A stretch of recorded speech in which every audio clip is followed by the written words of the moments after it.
What's up? It's Friday, and welcome to a scandalous episode 67 of Invisible Walls. Got all kinds of salacious stuff going on in the industry we're going to talk about this week. And here to do it with me is Marcus Beer, firmly with his tail between his legs. As long as it's not your tail between my legs, I'm happy.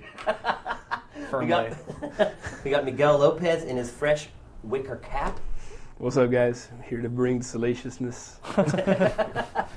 Brooks Hubert is sitting in today. It's been a long time. And Ryan Stevens is doing dual duty today. He's running audio, and he is a part of the show. You think you're going to be able to chew gum and walk at the same time? I'm kind of freaking out right now, but I think it's going to be okay. Well, that's because he's listening to himself in the headphones. Do I really sound like Echo. this? Unfortunately. We do have a really good show today. Monty Oum is back in for the last installment of Dead Fantasy. Like I said, got some really cool stuff to talk about. Let's do it. Look at all this new security. How's a guy supposed to break out of here? All right, first we're going to lead into a conversation about IDOS and review scores in general by talking about Batman Arkham Asylum. Obviously one of the big games at Comic-Con this week. I think we've all had a chance to take it for a spin at this point. I think one way I would describe it is that maybe it's a little too automated. It's not the Batman I thought it was going to be. And I admit, the last time I saw it was at E3. I haven't had a chance to play the newest versions that you guys have. But from what I played at E3, it seemed very much, not necessarily on rails, but everything they teased, everything they pimped, really didn't come out the way I was hoping. I was hoping this dark, gritty, Dark Knight detective stuff, and it seems very sort of like, if you need to find something, there's a big flag saying, "Look over here." Well, yeah, you turn on his bat vision or whatever, and it basically shows you what to do. Yeah, it walks you through the game. My problem with the combat, it just seems like it's just you can keep mashing the same button and you do like 20 different things. It just seems really automated. It's just a series of punches and counters, and that's pretty much it. What about like stealth or like stuff related to gadgets, which is part and parcel what Batman's all about? Yeah. Is there any of that? Do you get to mentor Robin? No. Robin is not. He's not What do you there. mean by mentor? Pass. What do you mean by mentor? Don't you mean you get to? They don't call him Boy Wonder for nothing. I'm sure you mean that you get to adopt a young boy and rear him. What? That's gameplay right there. It's a mini game. But yeah, I think the combat ultimately is going to hold the game together, and to me, so far, what I've seen of it just doesn't. It's very have the cinematic. depth. It's very cinematic, but it's very by the numbers as well. You're right. It is. I think if you watch somebody play it, you think it's awesome. Oh yeah, if you watch somebody playing it, you think they're the best player ever because seen. everything. How do you do all that? You're like, I just push this button, and all the magic really happens. easy. Yeah, it's. I mean, it's still. I think it's going to be a good game. I think it'll be better than any Batman before it. Of course. I think Lego Batman. Lego Batman is going to give it a run for its money. But yeah, this is going to be a good Batman game. It's going to be one of the best. But it's just, I don't know if there's a curse on this franchise, but it's just going to fall short again. It's not going to have what we need. For some reason, I never consider the Lego games a part of that franchise because they're all just kind of like these cut and paste games. Yeah, They're Lego I games. agree. I don't consider Lego like franchise. an Indiana Jones game or Dude, a Batman if you're a game. thirsty man in the desert, anything liquid will be happy. And if you're hankering for a decent Batman game, if a Lego game's all you're going to get, that's what you're going to take. Now, why do you think they delayed this game? Because it seems to me it's done. I think they delayed it because they wanted. I mean, obviously they've had this. They takeover. wanted to wait for Comic-Con. Yeah. There's the takeover first of all Better with mix. Square Enix. They've taken IDOS over and are busy absorbing it. IDOS Europe is gone. Yeah. They're all part of Square Enix now, and I think they just wanted to have a game that was coming out at the start of the big, September holiday push. But is the ghost of IDOS really gone in Europe? Apparently, the PR people. Thanks for throwing me that line. But this, what? I'm gonna hand this over to Miguel because this is Miguel's story. He's the one who's been pushing this on me, and it's a great story. So Miguel, you tell him what IDOS PR have been up to in Europe. All right. Well, we've had this conversation, you and I.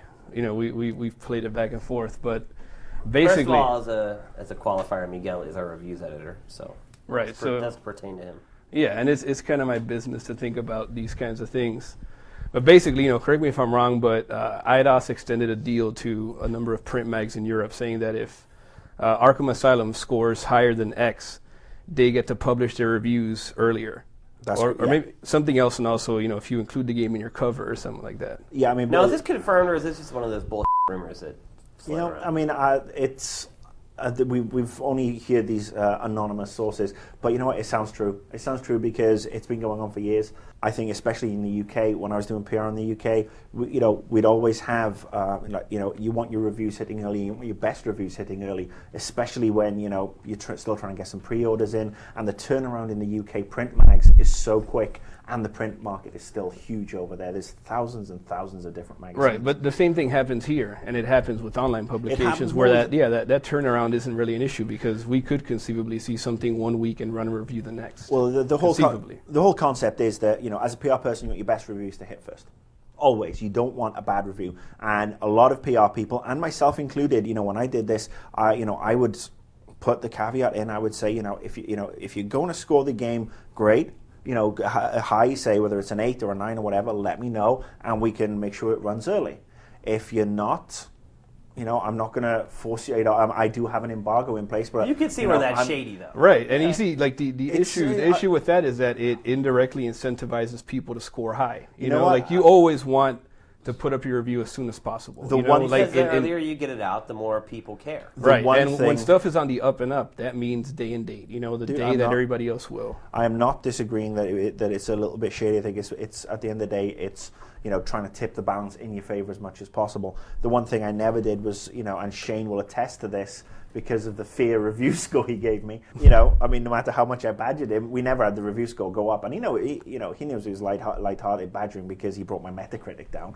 But does it sound so lighthearted 7 years on down the road now, does it? It's not 7. It's only what was it? Oh, it's longer than 4 years. 5 years. 4 years. 4 years, 2005, 2006, really? Yeah.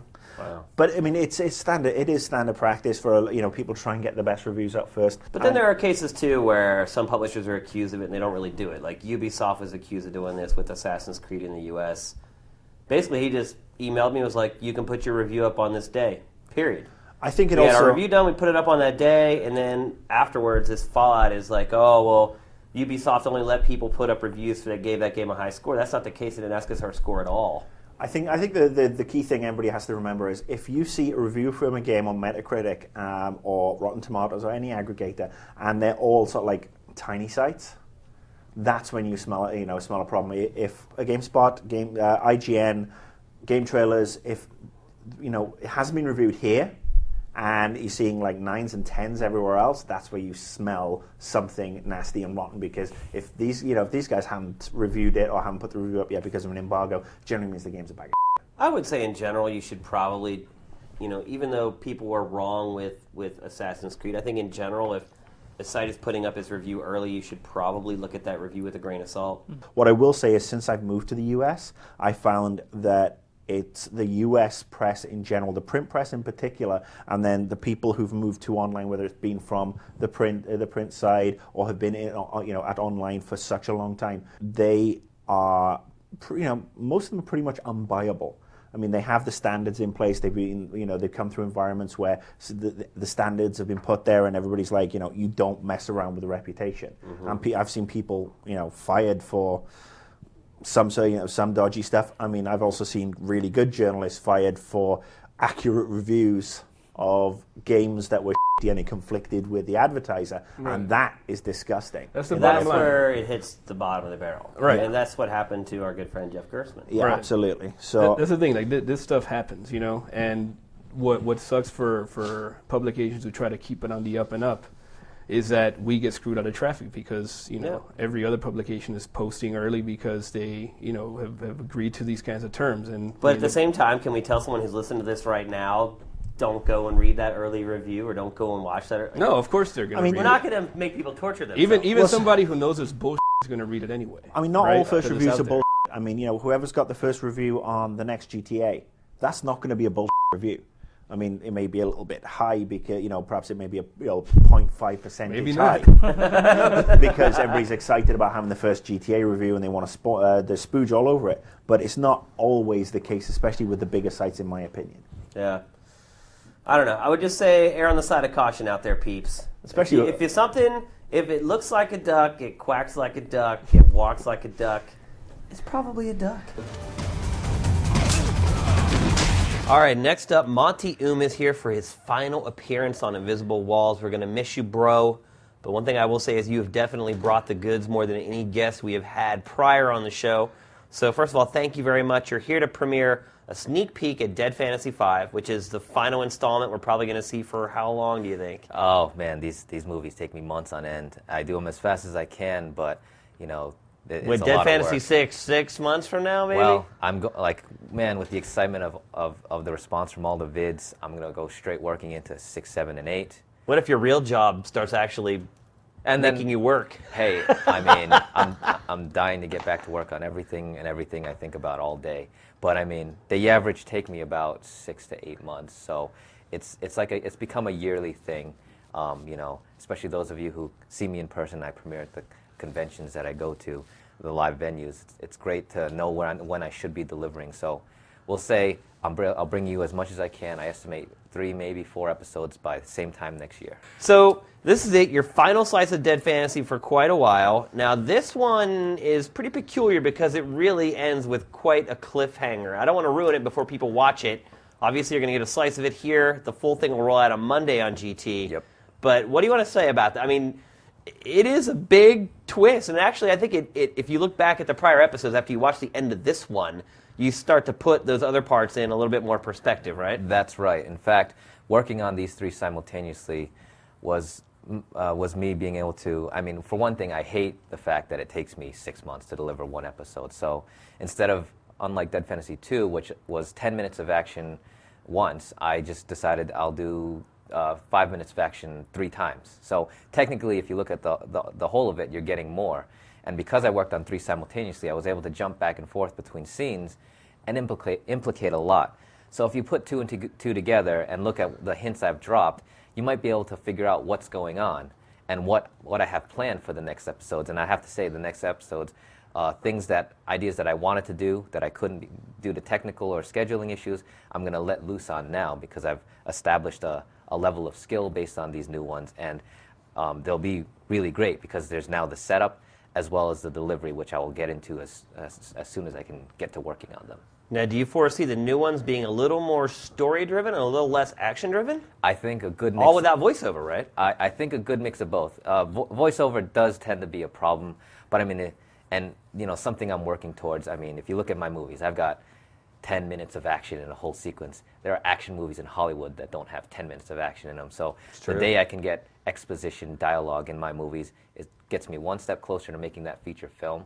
And even if I do, it'll still be free. That's right. Well, Monty, thanks once again for coming by. We really appreciate it, man. Really admire your work on a number of different levels. This is it. The opening tease, Dead Fantasy V.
All right, now we're going to talk about Wii Sports Resort. Please do not close the window. I think we have a good discussion about this. I know a lot of you kids hate the casual games. Yeah, what's up with you guys? But this is a good one. This is a good casual game. This is a casual game you will enjoy playing with the people that you usually just play. I'm not kidding, Marcus. It's good.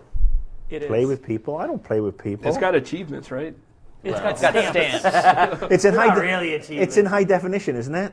It's not. Let's not Oh, focus okay. on It's it. in 480p. Okay, there you go.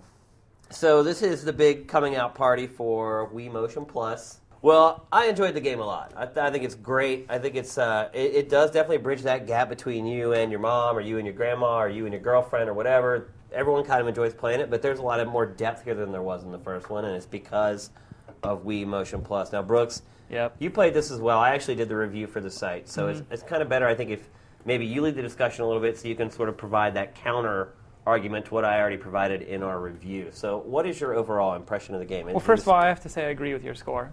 Okay. I'm not going to Maybe then you counter aren't a argue counter there. argument. Shane, I also think you're a beautiful man. Yeah. What is the score? I mean, In 8.6.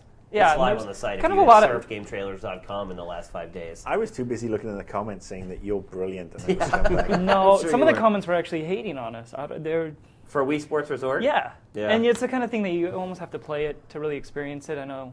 Well, I think It's true I with was talking to everything, Miguel about this on Friday. I think a lot of the hardcore kids don't like Wii Sports and games like Wii Sports because people that never play games can beat them at it.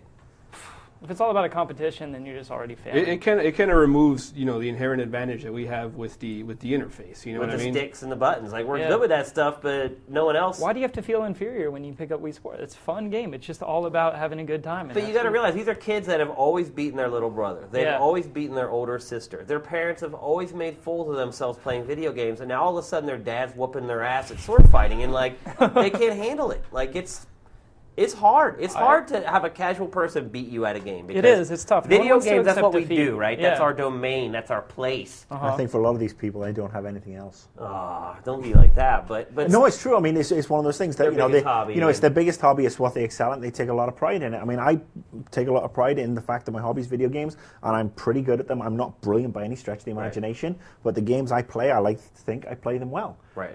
But yeah, you like having fun. I do like having fun. Well, Wii Sports Resort is fun. Yeah, And see, that's if the I had bottom to line. Wii describe Sports, it, it's just Wii Sports a pleasure Resort to is play. effort. If I wanted to do something that was going to make me sweat, I'd actually get on a jet ski at Lake Havasu. If this is You know making how, you sweat, how hard man. is it to get on a jet ski at Lake Havasu? You know what? You know how much work it takes to do that? Do you know how much boobage you see on Lake Havasu with like all the bouncing around and everything? But You know, there is the internet. Lots of boobs on the internet. That's the yeah, path well, of least resistance. some of us like the real thing, Shane. Let's get back to the game. Yeah, let's get back to the game. Now, Brooks, what were some of the... Now, The highlights for me. all right, No well, first of all, highlights? the review that I wrote, I said that I was not a big fan of sword fighting. I think it's Right. fun, and I had a really good time doing it, but Uh-huh. I didn't always feel like there was a whole lot of skill involved with who won. Yeah. It just seemed like who just spammed the sword the most. Ended up It's winning what most you the make of it matches. almost. Like you can, if you're just out to win it, you can just spam down. But I felt that there was kind of an amount of depth there. The single player I loved. The Yeah. single player sword fights were great, where you just took on that mountain of opponents, Uh-huh. and the precision slicing I liked. That's fun too, yeah. The duels is what I just really couldn't get Yeah, into. well, But one-on-one Samba de- duels Samba are de a little Amigo is difficult. like that. I mean, if you could just shake the things till like the end of the year and you'd like get the highest score possible. But if you actually like tried to go with it, you have to play within a rule set that actually makes that's really easy to cheat with. It's kind of like playing Tecmo Super Bowl back in the day, where like players weren't allowed to use the giants because Lawrence Taylor could block every kick. So Mm-hmm. Yeah. it's If you can almost find like a you have to weakness- say, look, let's play this a certain way so Right. that the best person actually wins. Because if you could find a weakness and exploit it, yeah, it's not going to be as fun. But if you just go in there for just to have a good time, It sounds not to me to like spam the button. playing split screen Halo, where you agree not to watch where the other guy's hiding. You know what I mean? And when the chips are down and there's one kill left for the victory, Yeah. everyone's looking at You each can't other's help screen it. anyway. I'm just watching. That's exactly the way Wii Sports Resort is. Like, you can say, oh, I'm going to play fair, but when it comes down to it in that best out of 3 and you're getting your ass whooped, what are you going to do? You're going to spam until you get back into the fight. So that was one of the big complaints I had. I thought that was kind of a missed opportunity because I thought it could have been awesome. Yeah. Maybe LucasArts will come in and save the day. We lightsaber battles. We'll too. see. But I think in terms of like a single player experience too, if you're not there to play with friends, I had a lot of fun just doing like the wakeboarding was a blast. It's surprising because it's really simple. And I Yeah. think if you watch someone play it, they're like, oh, that's dumb. But it is really fun. I actually wakeboard in real life, and I love it. It's one of my favorite sports. And then I picked that up. I didn't think I was going to have fun with it. But What about the cycling? the Oh, cycling it's is kind of a That's where you sweat. yeah. You're doing it with your hands, right? Yeah, you have to take the nunchuck and the Wii remote and It's like, do you remember alternate American as fast as Gladiators? you can. It's like Yeah. you're Your bike- pedaling with your your hand hands. bike from It's a American hand bike. Gladiators. Yeah, and then you have to steer too with your. It's kind of Eliminator. difficult to put all three together. Those components. Yeah, I didn't enjoy the bicycling at all. Yeah, out of the 12 games, there are a few Debbie Downers that you're not going to be a big fan of. But I've seen a lot of other reviews complain about the jet skiing. But literally, after I raced a couple times, like, I had that thing dialed in, man. Yeah. Like, I could literally, like, the very last track, there are waves that come up, and you need to air off of those waves and then go through, like, a little the donut ring. hole. Like, Yeah. I literally could just line those up and soar right through every time. Like, Uh-huh. I got really good at that. And I saw a lot of, in other reviews, people complaining that they never got a handle on it. So, And then they brought back bowling, and they brought back. what as else they did should have. Yeah. Bowling was probably the best activity from the first one. But they added a really cool bowling mode where you get to play 100 pins every round. That's fun. Was that not in the first Wii Sports? It was a power thing where you take out 12 pins and then they increased each round until you got to 100. Right. But here it's like 100 pins every frame. Yeah, I enjoyed that was a lot fun. too. So you get a score of like 1,200. Which Getting is a amazing. spare in that, if you have like a crazy split, because the Yeah. pins can be like 20 feet apart if you haven't like done a good job Oh, on your that first feeling's throw. great. Yeah. If you bounce a pin off of the wall and it bounces all the way over and cracks that one pin laying there, it feels real good. And then Nintendo also with this game, they're going to sell a shitload of Motion Pluses outside of the game bundle because. Yeah, just don't buy them at GameStop because Yeah. apparently they're charging $5 $25 extra for the Wii Motion Plus. And just so really? you guys know, Yeah. it says it on the box, but you have to have a Motion Plus to play that game. Oh yeah, you can't just pick. I don't think you can buy it without one though, right? I don't think they're selling just a standalone. Yeah, but if you want to do I mean, if you had simultaneous a multiplayer, friend Right. come over or something, there's you a have lot to of have hot Motion seat, though. Plus. most of the game is hot seat. There's hardly any head-to-head like 2 and 4 player games. Most of it is like, okay, it's my turn. Okay, now it's your turn, and you just take turns using the same Wii remote. And then the 4 players simultaneously canoeing, it puts 2 teams of 2, so you're rowing Right. front and back. So I loved it. I think if you got people out there listening to this or watching it, I recommend going and buying it. I don't think Yeah. you'll regret it. I think you'll make new friends. You'll get your family members in the game that may not like it. I really, really enjoyed Yeah, it. just don't make your opinion until you play it.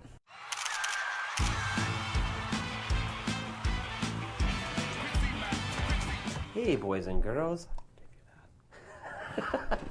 I have a question for you. So, finally, Nintendo. You want to come into my van? I have some candy. I have a hat that I'd like you to put on my Wiimote. Would you like to see my Wiimote? So Nintendo finally started rewarding people in America for buying all their crap. Now, if you register your games on Nintendo.com, they give you points for that. You can then use those points to buy stuff. But finally, they gave away free rewards this past week, and they offered me my Platinum reward, and I cannot decide which one I want. So the 2 things that they're offering are a very special mode for Punch-Out with Doc Lewis, where you fight your trainer from Punch-Out. From what I could tell, it's basically one fight, you fight him, you beat him, it's done. his weak point is diabetes. And chocolate bars. Yeah, so as near as I can tell, it's just a one-off fight. You fight him, you're done. You can probably fight him as many times as you want. Option number 2 is a Mario hat. Wow, you can't get those in Chinatown. Yeah. But this is an official replica from Nintendo, and as they said, sure to become a collector's item. So here's the question. Do you buy the game that you'll play for 5 minutes and then be done with, and it sits on your hard drive until you want to delete it? Or do you get the hat, sure to become a collector's item, And sure to never, ever be displayed in my home? You're actually asking the community to decide for you now. The community is going which to way should you decide go? which one I get. So, I Remember to honestly, flate. I'm not going to try to nudge people either direction because it's a dead heat to me. The hat, it'll probably go in a closet somewhere. I think I'll play for 2 minutes. I'll be done Don't with influence it. them, Marcus. no. I Let the would people I would like to decide. say that in the interest of follow through, so everybody knows that if they choose the game, we'll put footage of you playing the game up. Okay. And if they choose the hat, we'll put a picture of you wearing the f***ing hat. Yeah, I think that's fair, fair. everybody, isn't it? Okay, That's fair. but Dude, I want him to wear the hat. Okay. while he plays. we should get them both.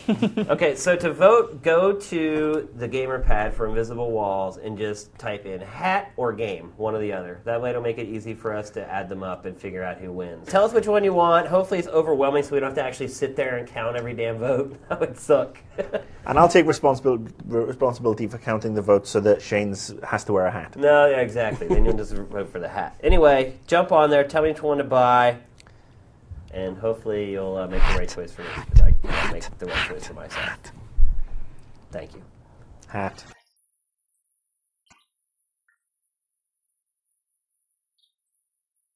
And now the official NPD report. They suck. They really suck. So Later. Buy more video games. We're doomed. Damn it. release better video games. Oh boy, here we go again. It's that time. We haven't done this for a while. You know, it has been a while since we went toe-to-toe with the ESRB, but lo and behold, they left us alone for a while, and they're back. Tell us what they've done, Shane. Well, let's see. First of all, I get an email last Friday from Sony, and they explained to me that the ESRB is not happy with the developer walkthrough for God of War 3. They say it's too violent. Oh. So Was the developer like hitting people with the 6-axis or something? Was never he beating mind the small fact children? that the video has been on our website for 2 months. It's all over YouTube.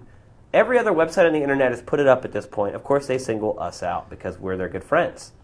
So Sony emails me. They're like, "Look, we're going to get fined by these guys if you can't help us out." And I helped them out. I was like, "All right, we'll censor it because we don't want you guys to get fined. This is bullshit." So how did you censor them, though? Well, we censored the videos using the logo of the company that censored the videos, which is the ESRB. So we took the ESRB's logo and we put it over top of the bits that they wanted us to censor. And that footage is playing right now as we speak. that's right. That footage is live on GameTrailers.com right now. And on this show and right on now. this show. You might want to pull your iPod out of your pocket to see exactly what we did right now. Or your Zune. Yeah. Because everybody has one of those.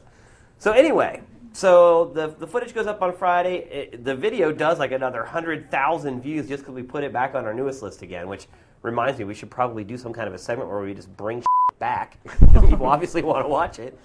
So it does 100,000 views over the weekend. I get in this morning, the light is flashing on my machine here at work, and who is it? It is Sony. So I'm not going to go into all the details of the phone conversation I had with Sony today because some of that stuff was a bit private and privy. But fact of the matter is we satisfied the conditions of the ESRB. We satisfied the conditions of Sony. We've done our job. We've done our due diligence, and the video shall stand. And the ESRB is really, really pissed. So my question is, why this game and why now? Like, this Right. is not unusual in terms of violent in We've videos. never had to censor anything ever. This video was put behind an age gate. It's very obvious that the game is rated mature on our website. It's a quiet month, so they're sitting up in their offices in Washington, and they basically pulled out a Magic 8-Ball, and who should we pick today? And pick on today, and GameTrailers came up. They're justifying their money. There's like, we're being proactive. We're protecting the industry because somebody from Fox News will see this and will say that Sony is corrupting the young, despite the fact it's behind an age gate, despite the fact that it's got the scenes of gore and all this sort of stuff. The ESRB are just trying to justify their existence. And Shane and I have said this before, and I think we're going to say it again. This is where the publishers need to stand up and basically show that they've got stones. They need to say, ESRB... They're paying their salary. Yeah, we pay for you. We pay for you and you charge us. 'Cause as far as I'm concerned, if it's in the f***ing game and it's being demoed and Sony are happy for it to go out, the ESRB can go suck a nut. So here's my question. Is the ESRB going to rate this game AO, adults only?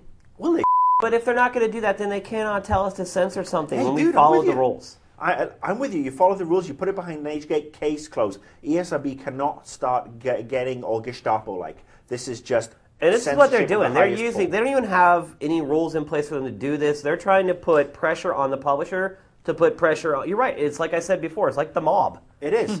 It's crazy. They censor trailers too, because the original God of War trailer, it was a lot bloodier, and then when it aired on GT, the blood was taken out of it. Well, how did you see the original? Justin was telling me about it because he went to like a preview event for Sony or something. And then he's like, yeah, the real thing is a lot bloodier, and then they had to cut it a little short. But that's like a real trailer. That's the actual trailer. We have no control over those. Well, Yeah, I mean, once they're delivered to us, we just put them up as is. the thing I'll say, And that was the other thing. We shot this developer walkthrough. Sony had nothing to do with this We other went than the to the guy event and providing shot the this. commentary.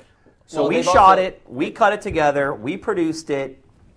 all right. So this, They've also been re-rating things, like things that have been up for 18 months, 2 years. I They're think we had like a bored. Dark Sector trailer. Yeah, they'll we come had back from fall. stuff that's been up for like a year and tell us, oh, we've changed our minds, they need to age gate this. Yeah. And we have 8,000 other videos you need to do the same thing for. All right, so the last time we had to go at the ESRB, really had to go, it was the Fallout 3 debacle. Right. And a lot of people, Game Politics, Kotaku, they linked to the show. Our numbers went through the roof, which is great. Here's hoping they'll do it again from a purely mercenary point of view. But what I'm hoping is that this show, the message gets spread. And I hope somebody from the ESRB is listening to this, because as the producer for this show, I would like to issue an invitation to somebody from the ESRB to come to Los Angeles and come and sit in and have a discussion with us on air, so that we can share it with everybody else and tell us what the they're thinking, and try and justify to us what's going on. They're just trying to stay relevant, because eventually everything will be digital distribution and no one will subscribe anymore to the SRB. So they're just trying to get. But that's a hell of a way to do it. Make everyone hate you? Like, that makes no sense whatsoever. Like, we're pissed off. The publishers are pissed off. If you piss off the people that feed you, then you die. They are here to protect the industry. They are here to serve the industry. They are not here to kowtow to any of the right-wing media and any potential freakouts from politicians. They're supposed to protect gamers, protect the games companies. That's what they're supposed to do. If they don't want to do it and they feel they can't do it, well, they should all off and start lobbying for the tobacco makers. Come on the show. I mean, we're here. That's a friendly invitation. We can do it. We can do a call. Hey, I'll be on my best phone. behavior. We'll validate your parking. I'll take a couple of Valium beforehand. I'll be chillaxed. We'll give them the chance to actually present their case. In all honesty, I just want to hear what they have to say, because it's like I keep hearing all this stuff through a third party. I did have a call with the SRB at one point. It wasn't very productive or fruitful, but I would like someone from the SRB to have a conversation with us on the phone that we can record and put in the show, or come here in person and come on the show and explain to us and our viewers and the publishers, apparently, who don't know either, what your policies are and how you can do something like this. Because to me, it's not right. It's hurting our business. It's hurting Sony's business. You're supposed to be looking out for the game industry, making the game industry better, stronger, and wiser, and I just don't see that happening. A line has to be drawn, and every time they do this, they aren't doing anybody any favors. And where's it going to stop? When, after they've gone through all the M-rated games, what's next? They're going to start relooking at the teen-rated games, and somebody he says, bonked him in the head with a hammer. Absolutely. That's E10 plus. Yeah, they added E10 in 06? Yeah, Yeah. that's about right. So here you go, ESRB, you work for gamers. You work for the games companies. We are gamers. We've worked at games companies, or we're all in the games business. We're challenging you to come talk to us, and it will be an open and frank discussion. It won't be hostile, but just come and talk to us and share everything with everybody. Contact Shane, contact myself, contact Ryan. Don't contact Brooks, though. He's got messy hair.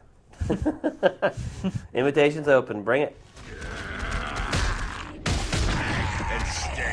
All right, that's going to do it for this week's show. It's been a while since we've directed some ire towards the ESRB, but honestly, we really would just like to get the word from the horse's mouth instead of hearing it from these people and that people. So reach out to us. We'll make sure you get on the show. Thank you for watching and listening this week. Definitely hit us up on Facebook, become our friend.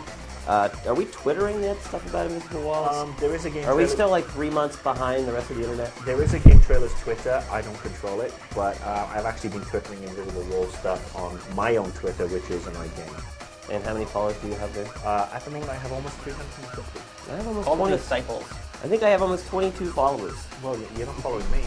No, I'm not a big following fan of you. the Twitter. I don't really need to know when someone's going to the bathroom, but maybe other people want to know when we're going to the bathroom. I don't know. Anyway, thanks for watching. Thanks for listening. We'll see you next week. Peace.